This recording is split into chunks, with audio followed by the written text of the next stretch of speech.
Coming up right now, the newest episode from Carr, Gwyn, and Ode on Three Pagans and a Cat. May whoever steals or alienates this book or mutilates it be cut off from the body of the church and held as a thing accursed.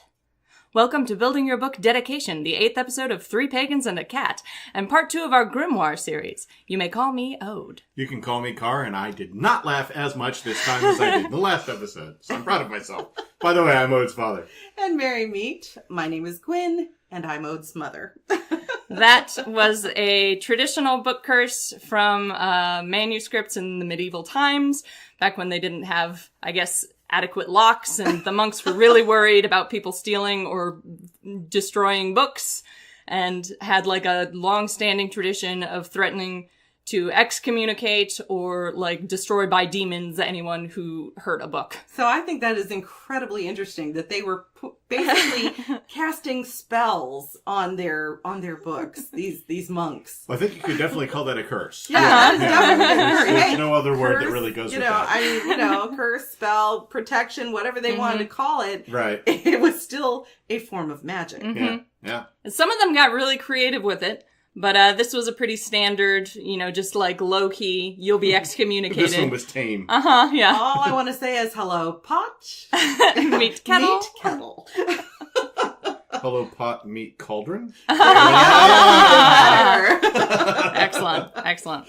So in this episode, we're going to be continuing our Building the Book series. We're going to be talking, last episode we just sort of covered the general overview of what a grimoire is, and now we're going to get into sort of the nitty-gritty of writing one, and we're going to be covering the first what most people include in their first few pages.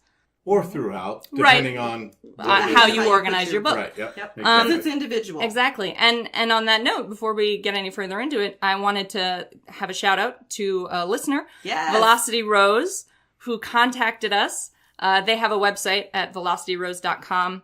I believe they're a musician. Mm-hmm. And they contacted us to tell us about their book method, which is a little different from some of the ones we covered in the overview episode, and which Carr is actually adopting. What Velocity Rose does is they have a sequence of Google Docs where they copy and paste information at like a first draft.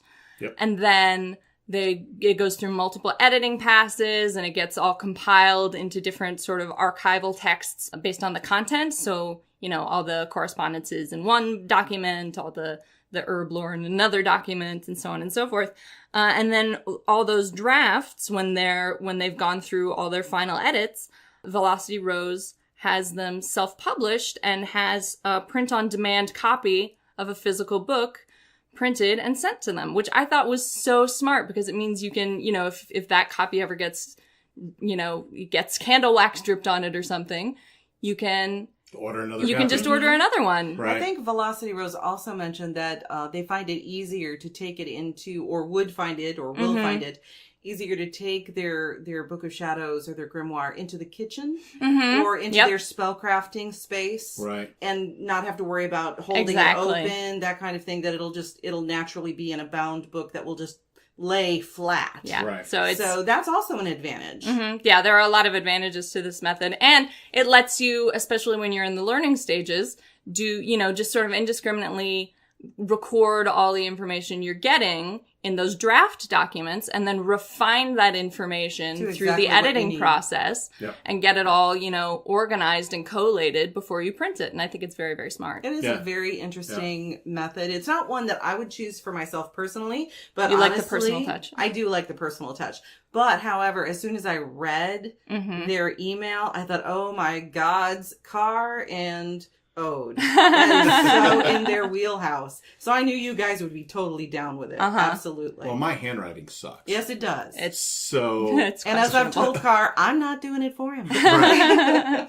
So what I'm going to do when it comes to doing the book is I'm going to create a font of my handwriting and then clean it up. Oh, that's clever. So that it's then readable to the masses and to myself. Carr has like an all caps handwriting style that is odd. It's peculiar. It's very like square, I guess I'd say. Yeah. It's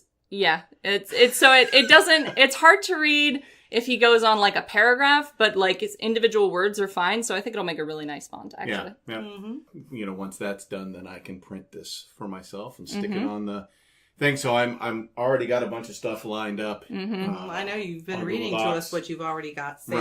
Right. Yep. So he is working on his book. He's just doing it on Google online, Docs. right? Yep. And I'm more than happy to share that with people. So if they're interested to know what it looks like, I don't send care. Send us a comment. Send us a comment, let me know, and I'll send you a link to it on my Google Drive so that you can see how I'm kind of going through this process. And as a reminder, tell our listeners what your path is. Oh, yeah. So I'm part of the ADF, or the Androchfane.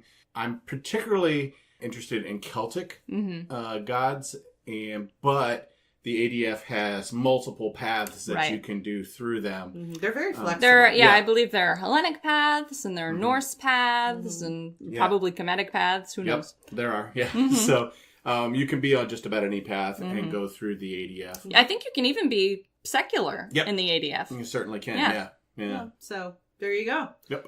If anybody needs information that they would like from Carr to share, if you have a similar view or interest in his path, he just said he'd be happy to help. Yep. I'm happy to share everything I have. I just do a lot of research. Yeah. Because we have a podcast to do and all. So. Even if we didn't have a podcast, you'd still be doing that. That's true. So would you. That's I do have way many links. Carr has mad Google foo. Yes, I do. So thanks again to Velocity Rose for sharing that method with us, especially since it has, completely revolutionized the way Carr is doing his. That's right. Yeah.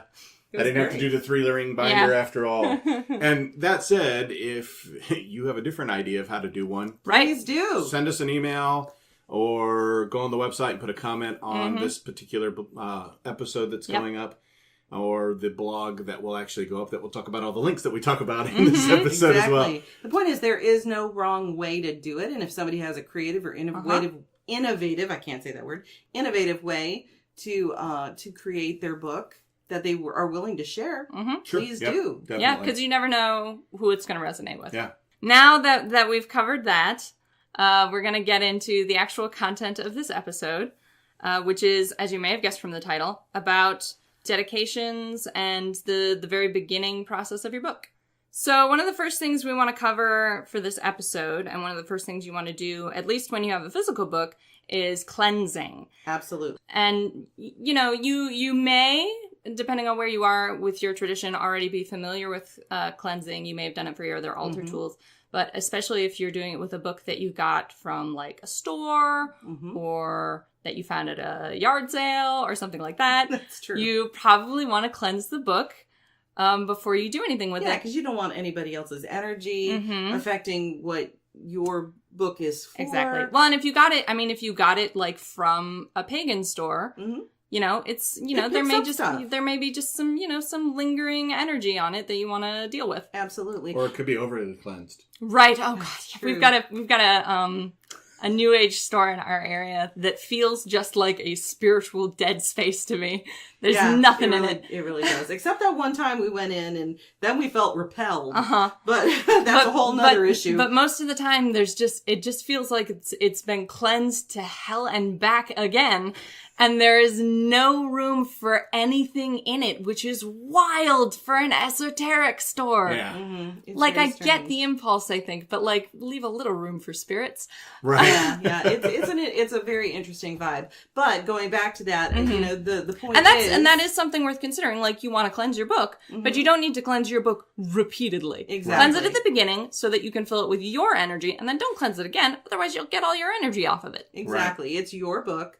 You want to claim it, so to speak. And in essence, this book really does become your partner because, in what you're doing. So it does take... Sort of an extension of yourself. An extension of yourself. So it does take on your energy. But you also want to be careful of what materials you use to cleanse your book. Because depending on what type of material the book is made of, you don't want to use holy water. No immersing your book in moon water like you might do for a crystal. Now, it's different if you want to use moon water or some kind of holy water. Or you could do blessed an water, asparagine or you something. could do very lightly, with your fingers, that kind of thing. An anointing, basically. An anointing. But very lightly. You can do that. But I found that for my book, which is leather bound and has the acid-free paper, the archival paper, I found for myself, just saging it was appropriate. Yeah, smoke cleansing, smoke cleansing is a pretty traditional. You actually sent me an article, Gwyn, months and months ago, that there was a study done, and I'll include this in the blog. There was a study done that found certain smoked herbs actually remove bacteria from the air. So I guess there's a scientific basis for smoke cleansing, at least in some instances. I do believe sage was included in that. I think it study. was. But there are a lot of smokes you can use. Oh, yeah. Sage is a traditional one. Cedar, Palo Santo, that kind of thing. Lavender. Any of the protective or cleansing herbs. Yeah, you could use can as a also, smoke. Assuming you don't have to worry about your smoke alarm. That's true. You can also put your book in the light of the moon, of the full moon. You can leave it sit with a crystal, a charged crystal on top of it. If you're super worried about it, you could immerse your book in salt. Yes, you could. But I wouldn't feel that was necessary unless your book was already like mega cursed. Yeah, unless you're really feeling negative energy toward it. I would be more inclined to put it in a circle of salt and leave it there with a crystal on top that's charged for positive energy and your energy, and cleanse it that way. What I would do actually is I would put it in a circle of salt, and I would put something like onyx on top to draw in any negativity kind of that's already there. That negative energy. Yeah, and then do another round of imbuing it with positive energy after I'd remove the negative energy. And then obviously holding it in your hands when you're ready to charge it with your purpose. And it's worth considering you may not necessarily want to remove wholesale any energy that's on the book. It's true. Depends on the type of energy that's exactly. associated Well, with it. and if it's like a book that you inherited, or it's got, like, especially if it's someone else's book of shadows from your family that was passed down to you, which I'm intending to do eventually. I'm intending to pass my grimoire to Ode. And you're planning to just continue the book. You may not want to cleanse it and remove the energy that it already has. So this is a case by case basis kind of thing. But go with how you feel. Just if the book makes you feel hinky, cleanse it. Cleanse it. If it doesn't, don't. Then yeah, exactly. It might not need it. It might just be open and ready for use. For you technophobes, technophiles. Thank you. That's the word. Technophobes. The opposite. The Luddites. The technophiles. How would you cleanse a book of shadows or grimoire that you created? Good question. Online. And how would you go about it? I don't know. Because you're dealing with a hypothetical space. You're dealing with bits and bytes and, number information, basically. Well, then maybe a simple incantation or an intention that your online book of shadows or your online grimoire or your however your you're notepad storing file, your notepad file is protected from viruses or hacking. I would do like that. I might do a cleansing for a device, but not for a file, I think, because the file is like a page in a book, not the book itself. So the same way I wouldn't cleanse an individual page, I wouldn't cleanse an individual file. That sounds. But I might cleanse my computer. Is all the book, like if you just exactly if it's it's just one. I'm not doing that, right? But if it's just all in one document, even not necessary, simply because of the space of where it exists. I think there's an extent to which, at least to me, like a notepad file feels very neutral. Like it doesn't come with. But then again, I use my desktop computer almost exclusively for all of my projects. Right. And so it just would feel neutral to me because it's just mine. And you're the only person. Yeah, I'm the only person who touches this computer. It's only ever had me at it. Right. That's true. Yeah. It's never even had like a maintenance person touch it except one time, and then I did all of the actual repair work. Right, Yeah. yeah. We just had a guy identify that the hard drive was smoking and should be removed. Right. Well, I guess it goes down to do what feels right to you. If you feel like the device itself needs to be cleansed or dedicated in some way, maybe a simple dedication. Yeah, maybe. Which is, And I think, kind of our next... when you deal with stuff that's online, that's not even hosted on a machine, Right. you know, because like on a Google Doc isn't really hosted on your machine; it's hosted in the cloud. Right. Yeah. I don't think you can really cleanse the cloud. No, that's true. Might Can could you? But could you? But could you cleanse the cloud? Right. Tech witches, get at me. Can we That's cleanse right. the cloud? That would be interesting. Yeah, because think of all the other stuff that's stored Exactly. there. There's so much shit up in the cloud. Right. Tech witches, get at me. Can we cleanse the cloud, though? That would be an interesting... That's an interesting That would be an thought. interesting project. I feel like you would definitely need a lot of people working on it, but... Well, the thing is, I just watched Hackers, the old movie with Angelina yeah. Jolie. Classic, and, yeah. oh, shoot, who's the guy who I don't- plays we're plays getting- Elementary right now? Anyway, but it's basically that. It's Right. all of these hackers working together in order to kill something off that's bad. That's kind of in the space, and so it's very it's Right, yeah. possible. It's a possibility to think about, people. Tech witches, get at me. Okay. Okay. All right. We've I covered... don't know, now I want to put that I together. threw a Right? question out there and it kind of went down a rabbit trail. Well, that's... But that is I'm, our I'm way. sorry. Have you missed... Did you not... Have you missed an episode? Did you not know what podcast you were on? Oh, God. Okay. So, but the next step after cleansing your book would be dedicating it. Right. Yeah. Which is well, something and we can also talk there are about. sort of two different kinds of dedications you're going to want to do here. The first one is dedicating the book, which I like to think of as telling the book what it is. And, your mileage may vary on this, but I think that the tools you use acquire a kind of limited sense of self, a kind of limited identity, especially the more that you use them. And I think a tool that you use very regularly and that you put a lot of yourself into, like a grimoire, is going to develop as an extension of you and have a kind of limited presence or, identity or sentience or sense of being. And I think it's important at a very early stage, probably on the very first page of your book, to tell your book, okay, here's what you are. Here's what your job is. I did that with my own. And I dedicated my book on Ostara last year. And I have a very specific incantation on it that charges the book, protects the book. It is my grimoire. My seal is on it. I literally sealed it with blood. But I also have a bit of a warning on the final page. Right.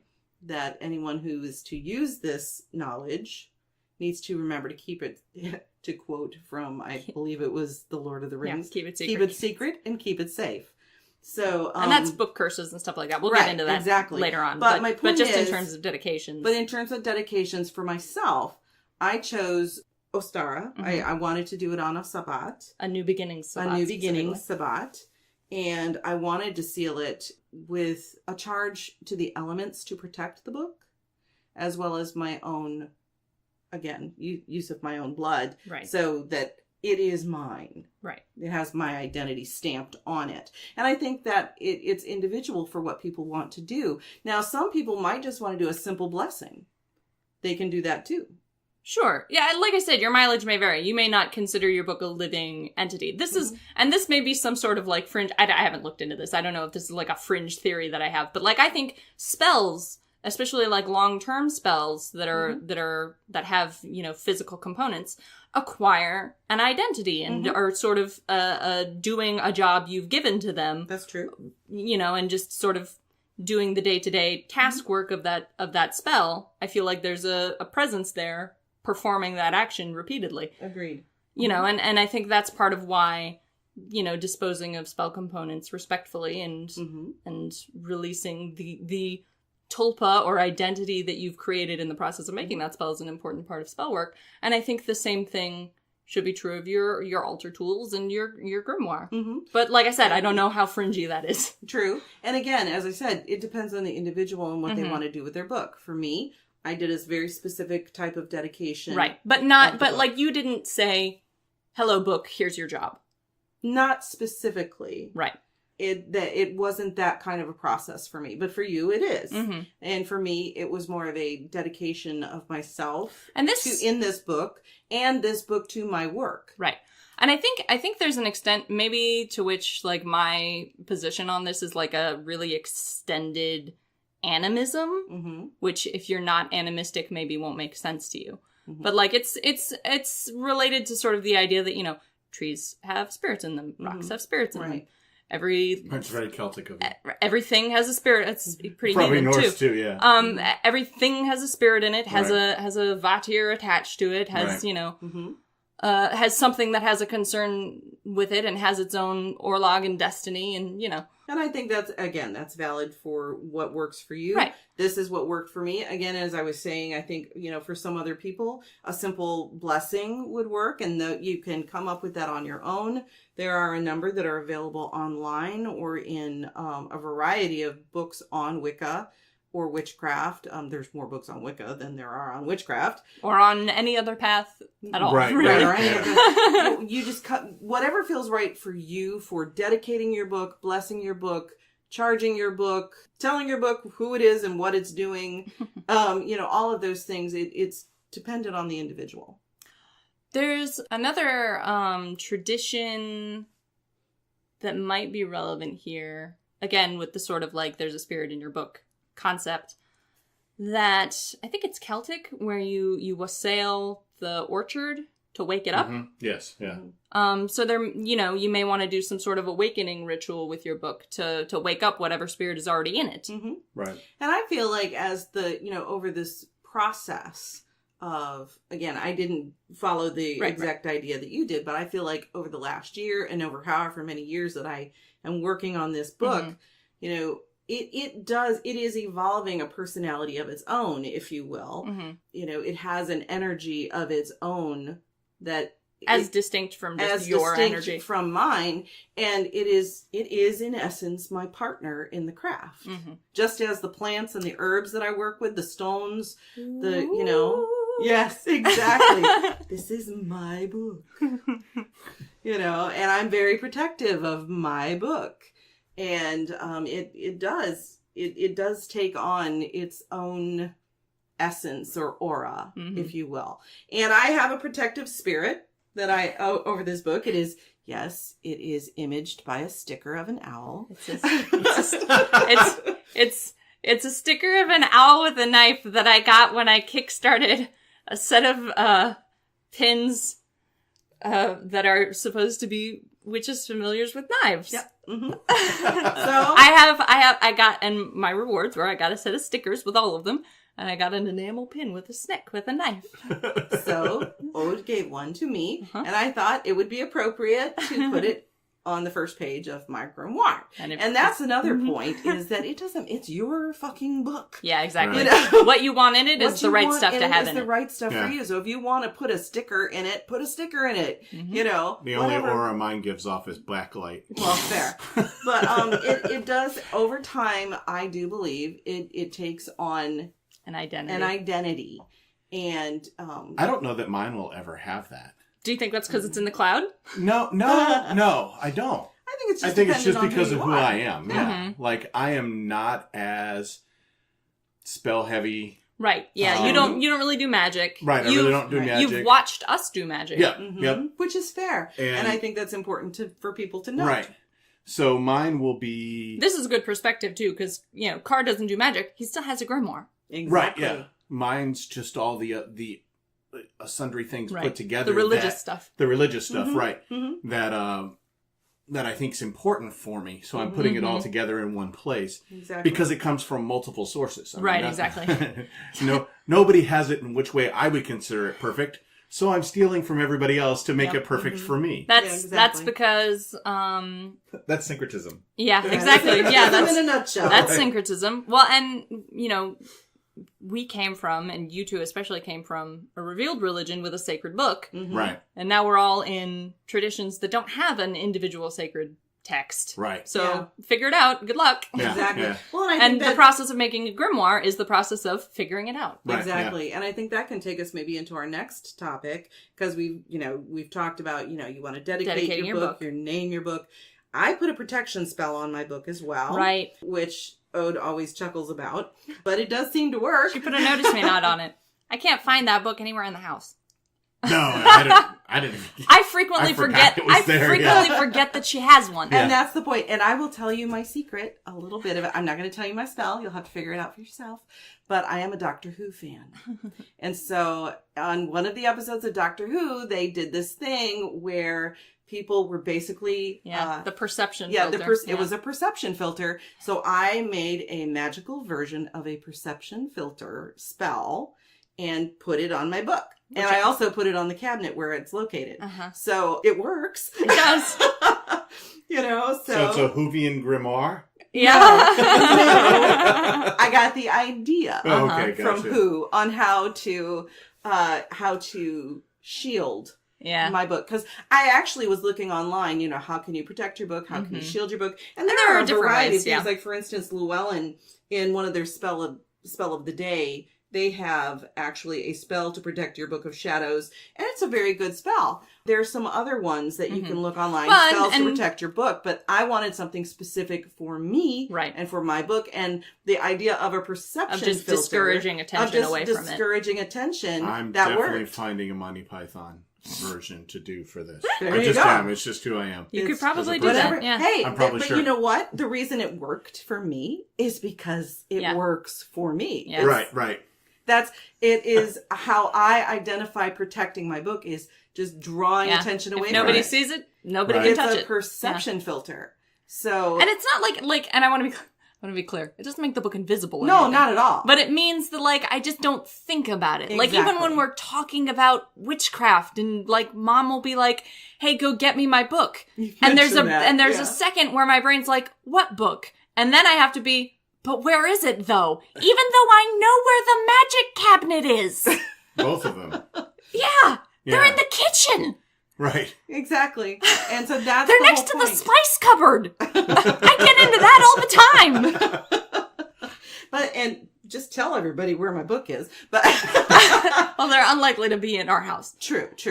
But the point is, if it works, whatever works for you to protect your book. Right. Even if all you want to do is a simple key lock, you can do that. Or you can do, like I did, some kind of a spell, forget me. A notice me not. A notice me not is what spell, I usually a call perception filter spell. Well, however you want to protect it. So by key lock, you mean like physical? Yeah, a Okay. physical Although you lock. could, the thing is, you could add a magical protection to a physical lock. Yes, you could. Right. Absolutely. You it just will not open for anybody but your, but you could put what would functionally be, I guess, a little tiny hex on it that it only opens for you, and if anybody else tries to use it, it doesn't work. Exactly. Just a little bitty hex. A little bitty hex. A bitty hex. A little bitty baby hex. But anyway, the point is, these things work. We're magical people. Use your skills and what you know of your craft to protect your book. Mm-hmm. Yep. You could also use sigils. Yes. Are a pretty common one. Yep. Actually, I have a couple pulled up. And if you don't, if you're not comfortable with sigils because you don't understand them or something, they're pretty simple. But for they just don't gel with everybody. You could just use what are standard protective symbols, like pentagrams and what's that Italian one you like? Oh, the Chimaruta. Yeah, the Chimaruta. There are protective. There's protective symbology across the world. Sure. And if there's Celtic one that, shield. yeah, exactly. Yeah. Just, Helm of Awe. If there's one that resonates with you, Helm of Awe would be kind of a weird one to put on a book, but hey, people put it on all kinds of things. You can also find, just on things like Pinterest, I'm looking at an entire page of sigils that are all book protection sigils. Yeah, and they that regular sigil practitioners have exactly. constructed. Like one says, the Book of Shadows is protected. Another is, my magical abilities are Now- strong. Now, I think, however you want to make it for you, personal for you. Personally, I think that sigils work better when you make them yourself because that makes You're them... putting your attention into them. Well, there's that. But also, 3 people with the same phrase to make a sigil from will make, on average, 25 different sigils. Yeah. Because, like, in the process of making one sigil, I usually make, like, 10 and choose the one that's most correct for this moment. And I would like to say, I don't recommend people going on Pinterest and seeing these and copying that. I'm saying go on there, see what some other people have done, and get your inspiration on what you might want to say for your phrase to create your sigil that works for you, your book, and your situation. Not copying what somebody else has done, but creating something just from the ideas that are available. Right. And that's if you're using, the chaos method of sigil creation. But there are other methods of sigil creation if you're more into those. Yeah. So, more arty. Yeah. But the point is, I personally think it's good to protect your book. This is your book of shadows or your grimoire. It is you figuring out what your path is. It's important to protect it. Yep. Another thing I saw people doing to protect their book was using pressed herbs. Like, I guess, bay leaves and some of the protective herbs, and putting them in the front cover of the book. Yep. In like a pocket. You can absolutely do that. I have, as we've mentioned in another podcast, I have various pressed flowers and herbs in my book, not as a part of the protection, right? But because of their overall qualities, I believe that they aid in protecting just sort of ambiently. Yeah, ambiently being in there. They are doing that purpose. Right. They are protecting. They're doing whatever their usual job is. Exactly. That's the same reason even without being activated or. Yes. And it's the same reason why I have those plants either outside on our balcony or on my altar or somewhere in our house. Because that is what they do, and I ask them to do that for me. So, slight tangent. Do you think like the bay leaves in our spice cupboard do ambient protection? I think they do, personally, especially if you're a kitchen witch. And do you think they get more activated if, like, they're close to... So, like, do you think the herbs that you've pressed in your book are radiating more ambient, whatever they do, more ambient job, because you've put a protection spell on your book generally, and therefore they're getting like a cross-contaminated activation? I wouldn't say cross-contaminated. Yeah, but like a boost, like an osmotic. I think so. I think honestly, every time I add something to this book that has either a pentacle or has some kind of protective nature to it, I think it not only strengthens the symbolism of that either herb or symbol, but I think it strengthens the spell that's already on the book. Right. So yeah, I think it all corresponds together. That's my personal take on it. Other people may have a different view. It's interesting. It's time for reviews. Oh yeah. Nice musical sting. nice musical. Now sting. you got to do it every time. Yep. Now you've tricked yourself. Nope, from now on, I'm just cutting this piece of the podcast out, and I'll just insert it in every other one. I'm not as dumb as I look. Alrighty then. So this week we're going to be, conveniently, since we were just talking about sigils, we're going to be reviewing a book called Magnus Liber Sigilorum. By, hang on, the author's not on the front. Rabbi Yosef M. Cohen. Yes. Is the author of the original Hebrew manuscript. Yep. We have a translation. Yeah, this is a translation. And it's an abridged translation. Yep. And I'm not sure who the rabbi was who did that. Who did the translation? Yeah, I don't know. Because I see who... Maybe it was Rabbi Yosef Michael Cohen. I don't know. Maybe he's bilingual. It's Rabbi Cohen is actually the one who sent us the book. Okay, yeah, good. Yeah, so he must have done the translation. And he did the translation. And just after years of research, is my understanding. Mm-hmm. Just so you know, he did send us the book for free. Right. For an unbiased review. Yep. I need to say that up front so that everybody knows. There will be a separate blog review of just this book as well that'll go up. Mm-hmm. At some point. At some point. It's a pretty intense book. It is an intense book. And I spent, I read it cover to cover. I do think it's incredibly interesting, and the rabbi did an incredible amount of research into it. It's very dense. It's very dense. However, I would say that for this book to be useful to a practitioner, they would have to be familiar with Hebrew. and they would have to be familiar with Kabbalistic tradition. Probably. Right. And because for me, just, in general, there's not a lot in this book that I could personally pull out and use in my own practice. Well, and a lot of it, the sort of the first, I guess, Why third don't you of describe what it is? the first third of the book is really the alphabets, the celestial alphabets, most of which are attributed to like individual angels. Mm-hmm. Very specifically. Yes, they have specific attestations. Like this is the Archangel Michael's. Well, we got alphabet. Raphael. I'm just Cassiel throwing names out there, but Right. off the top of my head. But Zedekiel and yeah, some that I can't pronounce. Lots of yells.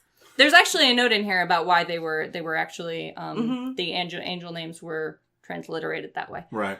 But the point is, these are individual angels and their individual alphabets. Their alphabets, yeah. Right. And then there's several versions of what seems to be just sort of a general celestial alphabet. Mm-hmm. But it doesn't get into where these alphabets came from. Like Or what sources they were derived from. Historically, Yeah. Historically. They're all very similar. They're all based in Hebrew. Right, yes. They all, each seal in the individual angelic alphabets corresponds to a Hebrew letter. Some of them are missing letters, and those are noted. So that makes it difficult for someone, again, as I said, for someone who doesn't know Hebrew, there's no corresponding to what it might be in the English alphabet. I took Hebrew in college, Mm-hmm. 2 semesters of it. I still had a hard time following along. Yeah. So this is it's very academic. It's very dense. Again, the rabbi did an extensive years of research into this. The part, honestly, so for me, the alphabets were interesting, but they're not something that I could what use. I found really interesting, and maybe this is because I never really intended to use them, but what I found really interesting was sort of comparing, cross-referencing the alphabets to note the correspondences, and like, it's really interesting how like the alphabets of like there'll be like 2 alphabets attributed to Raphael, and it's interesting to go through and see, although the shapes are different, they'll have like each letter will have the same number of dots and lines. And so like that kind of, but like arranged differently. So that's interesting, and I wonder sort of how those differences came about. Yeah. And that's why I guess I would like more information yeah. on where these came from so that I could do that. I But this is an abridged copy. Yeah, so I it don't is have an the abridged original. copy. I personally felt, and then I'm going to tell you about the part of the book that I really liked. Yeah, and found very there's some more interesting. interesting stuff further in that we'll get into in a minute. But what I would have found helpful as a non-Hebrew reading person, Right. a person who does not have experience in the Kabbalah or Right. any of the Hebrew mystic traditions, I would have found some just some background. Yeah. So at the back, in the end, some appendixes at the back of the book, just explaining where some of these alphabets came from, what their historical, What their uses were, what the historical significance was. It's a very short little book, which is why I feel like that additional. Yeah, it doesn't have page numbers, so I can't tell you. No, how it many really pages doesn't. it is, But it would have been helpful to me as a reader just to have that background information so I could understand a little bit more about what I was reading. But the part of it that I found really interesting was the second half of the book that was essentially spells. Yeah, well, it was And rituals. It got into amulets and talismans and like how they can be used for exorcisms and how Healing, they I think for there was some healing, love spells. It's very compelling, very interesting. Yeah, the descriptions of the exorcisms go on for some time, and those are very, very interesting. Yeah, here's one that's like 7 or 8 pages long, describing how to tell the demon to get out and how to invoke the necessary angels and how to protect the person who's been possessed during the process and like how to force the demon to leave by a specific limb so that it doesn't do damage to the rest of the body. And I do again think it's important to note that these are all very Hebrew specific. yeah, I very much get the Jewish impression. I very much get the impression that they don't work unless you are Jewish. I get the impression that not only do these not work if you're not Jewish, but they don't work if you're not like sufficiently pure. Yeah, and have the faith in not only God but in those specific angels that they're calling upon. I don't know. It doesn't really get into like a necessity for faith. And my understanding is that like the Jewish relationship with faith is different from the Christian relationship with faith, and That's I a don't good want to point. get into that because No. I'm not versed on it. Frankly, neither am I. Right. Some of these spells, like, you have to do on, like, specially purified deer skin, and, you know, so it's really interesting. I wouldn't call it practical, necessarily. No. And the thing is, I don't know if it would be practical even if you are Jewish, and...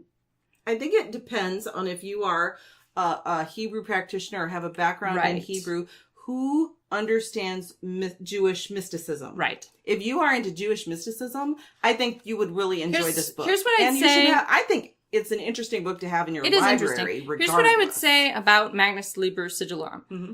is that it is not a text you need to have on your own, like, No. on its own. You need to have, like, another book. A source material. Or several, probably. You need, like, a library, and this is, like, the key to that library. Yeah. So that you But- can but understand Right. some small part of Jewish mysticism. Oh, a significant... I know, but I'm you, saying... you need more background Yeah. for this book to be useful to you, I think. Exactly. So unless you have an extensive background in the Kabbalah, Hebrew. and in Hebrew, like Jewish this, mysticism. this is a I mean, it's in English, but I still feel like there are definitely times where I feel like an understanding of the language would Right. be of helpful. Hebrew would be more useful to me. Mm-hmm. So I would just reiterate, this is for a person who is versed in those Yeah, practices. it's not for a beginner. No, This it's is an advanced user manual. absolutely Yeah. advanced. Absolutely. But it was interesting. It was definitely And interesting. I want to yeah. thank you. and I wanna enjoyed reading thank it. the definitely. rabbi for sending it to us to look at and to review. Mm-hmm. And I would definitely recommend it for an experienced user. Yeah. For someone who is experienced with the Kabbalah, I would definitely and recommend Jewish mysticism. Exactly. Absolutely. I would definitely recommend this. And I mean, I guess there may be some high magicians who would get some use out of it because they have that's a cribbed good from point. Right. the Kabbalah. But I would caution those people that this is very specifically, Very specific like- to their religion. yeah, it's religious. Yeah. So if you're gonna borrow from this, do it respectfully. Yeah. Right. Okay? Exactly. That's one thing all three of us kind of have an issue with is just lifting. I mean, we are syncretic. We're Syncretic. syncretic. I'm specifically very syncretic. Very syncretic, but we want, if we're going to borrow from another specific religion, we want to do it very Especially if it's a closed respectfully. religion. Especially if it's a closed If it's religion. a closed religion, And you all may have noticed that just in our talk earlier when we were talking about cleansing. yeah, we don't using call it herbs. smudging. We don't call it smudging. No. Because smudging is a very specific spiritual practice performed by the First Nations tribes in America. Right. Mm-hmm. And not all of them, even, but some of them. Mm-hmm. And it's not just like smoke cleansing, like you do in your house and we do in our house.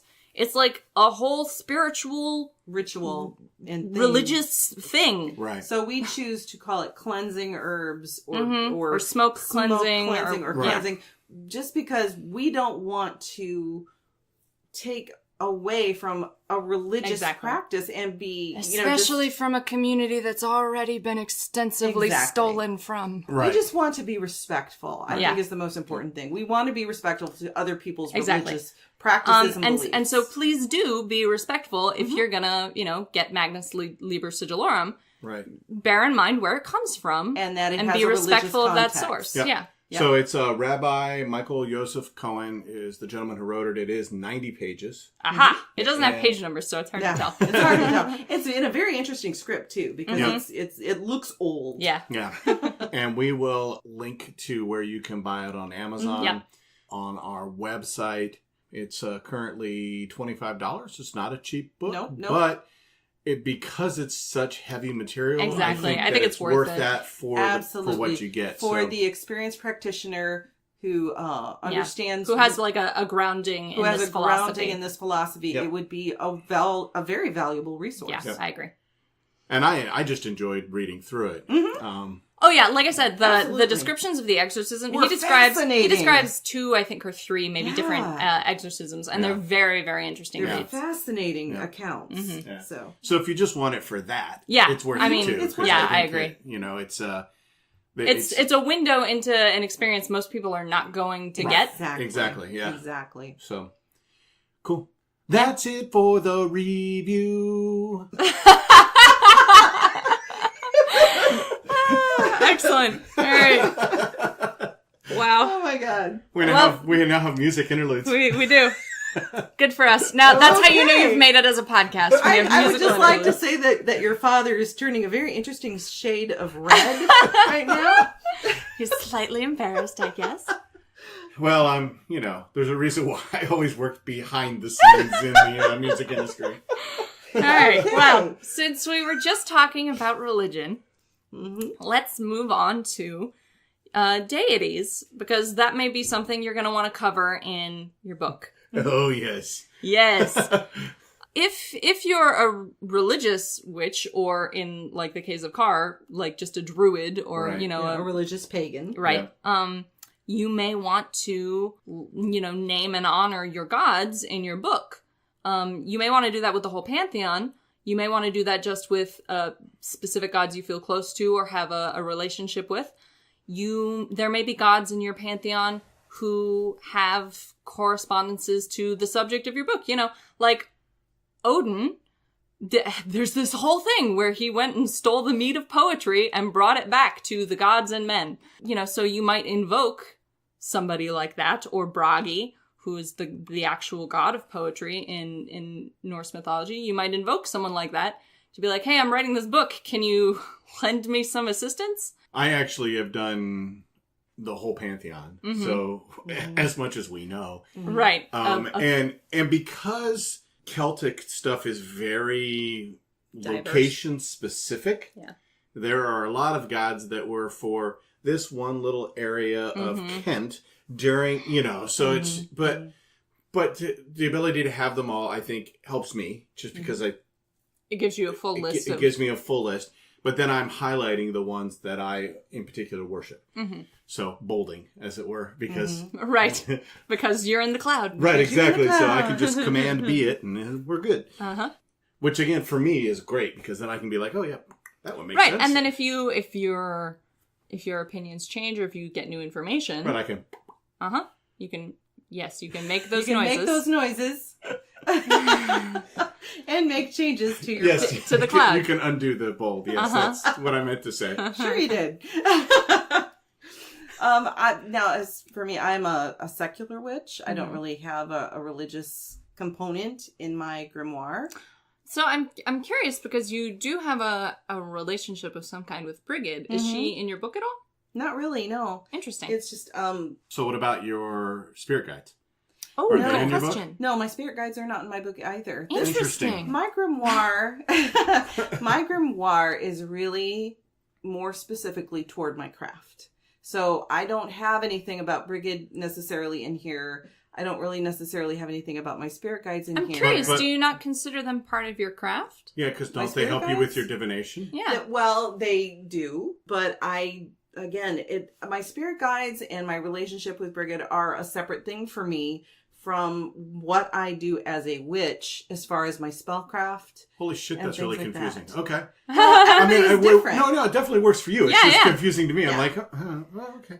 But you know. do have a separate book that you keep some of that Yes. stuff in? Okay. I have a separate book that I keep my Your journaling. divination. more journally, like that I record my visions in. I record Right. dreams in it. I record. I write down the things you say during scrying sessions. Right, Yeah. scrying sessions. I have a separate journal for that. Okay. My grimoire is really more specifically geared, again, toward Right. the craft.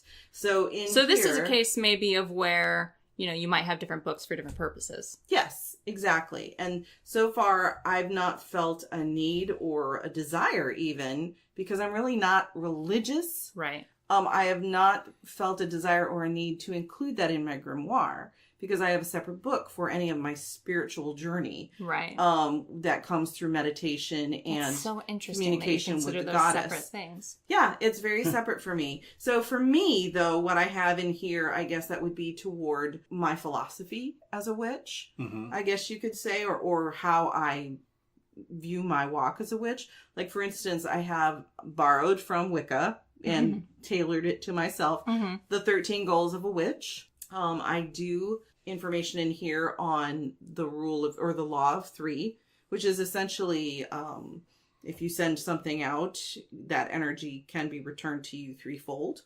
But there are other things you can do besides that. Like I have the 9 pagan virtues. Right. Exactly. And heathens have the 9 noble virtues, which you may be surprised to learn these are not the same virtues. No, they're not. I think 3 of them. Yeah. And like arguably truth and integrity. Yeah, arguably. Arguably. So maybe 4. Yeah. 3 to 4 similarities. I think it depends on what your path is, what you want to put in there as far as religion. Yeah. And the thing is, like, if started you're out as a conversation on deities. You went off to, we had continued on to like describing your path and listing the laws of your tradition. Mm-hmm. And if you are like, if you don't have like a specific tradition, like if you're a self-taught witch or something, it may be worth it to you to sit down and think about like, okay, what are the rules I'm going to follow when I do this? Yeah, I think it's very important because especially if you are a witch or a pagan who uses spellcraft, you need to decide for yourself what is your morality. Well, no, I'm not and even. How do you conduct yourself in the world? Sure. You could do that, but I'm not even saying like exclusively that you need to like make a list of moral rules for yourself. Oh, I'm not saying that necessarily either. If you're self-taught and you don't have like a tradition giving you a list of guidelines, it may be worth it to you to sit down and generate some just to sort of decide where you're going with this. I think we both just said the same thing, but differently. Well, I mean, what I'm saying is that, like, it may not be, like, you want to make a list of moral rules for, like, or the ethics of what your spellcraft is. You may want to say, you know, I'm going to focus on candle spells and using herbs. The other sort of the last thing that you would do during this part of the book creation, I think, is dedicating yourself. As distinct from dedicating your book to its purpose, it's time to dedicate yourself to your purpose, especially if this is your first grimoire and you're just starting your path. It's important to, you know, record somewhere what your name is, what you're doing, where you want to go. Right. And, you know, if you have an initiatory tradition that has a guide for that, you know, that's cool. And if you don't, then, you know, make one for yourself. I think that's important. And there's so with the ADF, through the Dedicant Manual, they actually gave us an example of a first oath to go with. Right. So I took that example and I blended in me into it and then did that. And so that's in my book. Are those oaths to your gods or? Yeah, they are. Yep. They're oaths to your gods plus to the people in your grove if you have one, talking about the fact that you're on this druid path and that you're going to stick with it and that kind of stuff. So how seriously are oaths taken in the ADF? Because like in heathenry, like an oath is like a binding contract. Pretty much the same thing. Yep. Okay. Yeah. So very seriously. And as a matter of fact, one of the 9 virtues is about your honoring oaths. your oaths. Yeah, honoring your oaths. Yeah, so very, very important. Yeah. So I've had a blast doing, you know, kind of getting started in this. I don't know. Book of Shadows sounds like the wrong word. Grimoire probably is more correct for what I'm doing.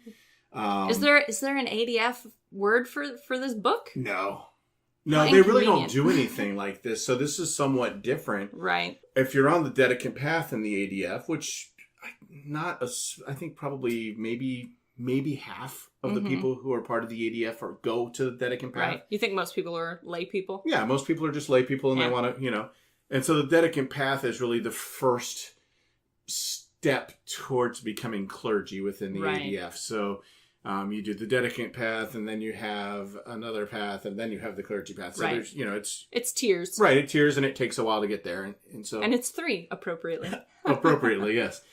So as you are doing your Dedicant path, you're building an amount of writing that you're doing for that.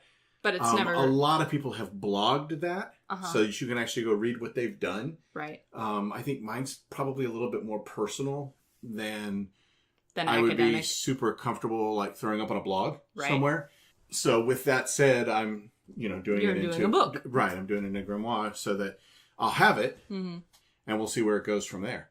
You know, who knows? I may get into the magic part of it. I may not ever. Right, Just, yeah. Is there a magical tradition in the ADF? Yeah, there is. Okay. Yeah. I think it really depends on the individual and what calls to them. Sure. Again, there are a lot. Druids were considered magical Magic people, beings. yeah. So And there are a lot of Wiccans, I know that do not practice any kind of spellcraft. Right, who are just religious It Wiccans. is strictly a religious practice for them. That's the reason why I don't call myself a Wiccan, is because I don't have a religious practice. I am a witch. Right. I practice well, and you craft. don't do the whole god and goddess thing. No, I it's but my point is that I do have a relationship with Brigid. So it's just different. It's just different. It's hard It's for complicated. me. It's complicated and it's hard for me to explain. And we'll throw up a ThoughtCo thing on self-dedication ritual that they have up there for solitary Gwyn, pagans, which I think is cool. did you have a dedication process with once, not when you were Wiccan, because I suspect you did when you were Wiccan. I did when I was Wiccan. But Wiccans generally do a year and a day learning process, and then at the end of that they do a dedication. You do a dedication, a self-dedication if you're a solitary. So did you do a dedication for yourself as a secular witch? Not or really. did you just not really consider it? I just didn't really consider it necessary. I was more of this is who an acceptance and understanding of who I am, and I kind of felt like when I dedicated my grimoire on Ostara last year, and when I wrote my spell and my dedication and did all the things that I needed to do to start creating my book. I felt like that was my declaration of intent. Like, cool. Okay, this is who I am. This is how I live. I am a witch. So sort of starting the book was your self-dedication. It was my self-dedication. Yes. Interesting. Because I didn't really come up with I didn't even... You didn't do like a ritual. I didn't do a ritual. Well, sort of. I mean, you did for the book. I did for the book. But I didn't do a specific dedication ritual. Right. I did a ritual, if you will, or created a circle and dedicated my book, and in that process declared for myself who I am. Right. That's cool. Gotcha. So, all right. Well, I think we probably need to wrap up. Yeah, I think we've covered sort of the main points of the early part of your book of Shadows or Grimoire, and trip down many a bunny trail. Yes, well, we do that. Let's see, what's next? Correspondence tables. Yeah, we're going to be doing correspondences. Moon phases, herbs, stones and crystals, you name it. If it has a correspondence, we'll try to talk about it. In the next Building Your Book episode. In the next Build the Book, but I think we'll also have another Sabbat Wheel of the Year what's coming next? That will be Beltane. Okay, so we'll have probably a Beltane episode and then another Building Your Book episode. Yeah. Yeah, it's crazy how this is kind of like, we were going to do this once a month, now we're twice a month. Sometimes 3. Yeah, sometimes 3 times a month. For you guys, thank you all so much for listening. Yeah. Our listenership has just exploded here recently. Yeah, it's been astonishing to watch the numbers. We basically started, well, not even basically, we started December 30th. Yeah. With our first upload. So from December 30th until the end of February, we had 2,142 or something like that, around 2,100 listeners. Or, not listeners, but individual downloads. Individual downloads of episodes. Mm-hmm. In March, last time I looked, we were about 250 away from hitting that same number. Like doubling? So in March, we will have as much as we had all of February, all of January, and 2 days of December. Right. Yeah. So, and I also want to say thank you to the people who have reached out to us with their comments. Yeah, we love so when you guys comment to us and you reach out to us in the contact forms. It's so nice to know that there are real people behind those numbers, because I don't understand those numbers. we just flip out every time. I just see the numbers and I'm impressed by them, but I don't get them. I don't know where they come from. I like to get names and hear your words and know that you're real people actually listening. So It's so nice when you guys contact us or you get into the comments. We love that. We have a Discord. I would love to meet you guys in the Discord. Yeah. Absolutely. Yeah, so go to our Discord server. We'll link to that as well. And also, we have a kitten. Patreon. Oh, yeah. Patreon. We have a kitten. They're looking at me like, what? We have a kitten. kitten. don't I was have a like, kitten. wait a second, I don't Is it remember us hidden in a getting basket cat. somewhere? Surely Dad would have noticed with the No, allergies. we have a kitten on Patreon. Yeah. So we have a Yeah. Patreon and account the now first that just started. Yeah, it started last week. Oh, Last week, yeah. And the first reward tier is that we call you a kitten. We love you, kittens. So we have one kitten. Thank you. We love you. You're adorable. To quote our Patreon, exactly. Right. Yeah. Yesterday, Gwyn was showing me clips of Kitten kittens. videos. So I'll imagine you as one of those kittens. But so we have a Patreon with several Multiple tiers. Yeah, multiple tiers. Some of them have what I think are really cool, I guess, rewards. Yeah, one of them the you tiers. actually can get to listen to us record this live. So Yeah. before all of our editing and us talking about stuff in between that I then edit out and all of our goofs and mistakes. and our and dead you air. can hear how many times we actually say the word that you never get to hear because I literally go through and delete as many of them as I can. Mm-hmm. And with that, there we go. with that reward also comes access to a private channel on the Discord server that Car will be monitoring during recording, where if you ask us a question in the text channel and it's interesting and relevant, we might answer it on the podcast. Right. And what we can start doing, if we have people interested in doing that, we can start putting on our calendar when we're going to be recording so that you will know when to join the conversation. Right. We'll Most start of the actually time scheduling. it's on the weekend. Yeah, Saturdays or Sundays. Yeah, Saturday or Sunday usually, just because we all have lives And outside of just doing this Just podcast. the podcast, yeah. And then there's goals there as well. So if we reach 750, then Ode goes to full time on the podcast. Yep. If we do, And we move to a weekly schedule. yes, and we move to a weekly schedule. Which means you get these episodes much faster. Yeah. And then I don't know. I think it's 2,500. Yeah, is when Gwyn joins me as a Gwyn, full time. Yeah, joins you as full time. And then you get weekly blog updates. right daily. Daily blog updates. Yeah.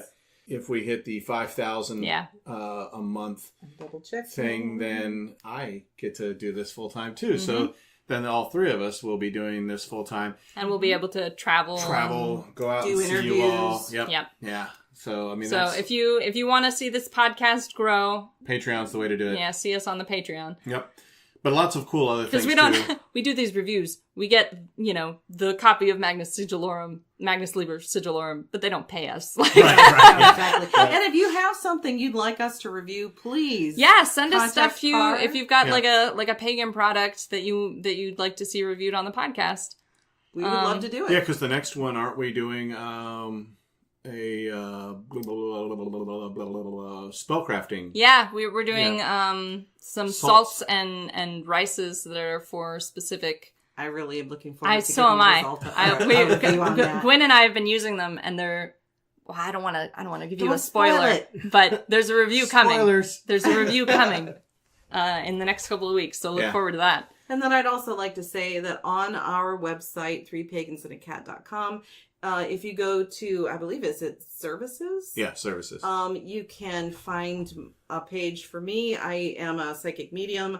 I do readings for people, spiritual readings. And so there's a whole list of different services things, of she offers. services and how you can contact me if you would like a spiritual reading or a tarot reading or something of that nature. So that's it, ladies and gentlemen. Thank you all very much. We never end these well, doggone it. We're going to figure out a way to end one of these things someday. Yeah, good luck with that.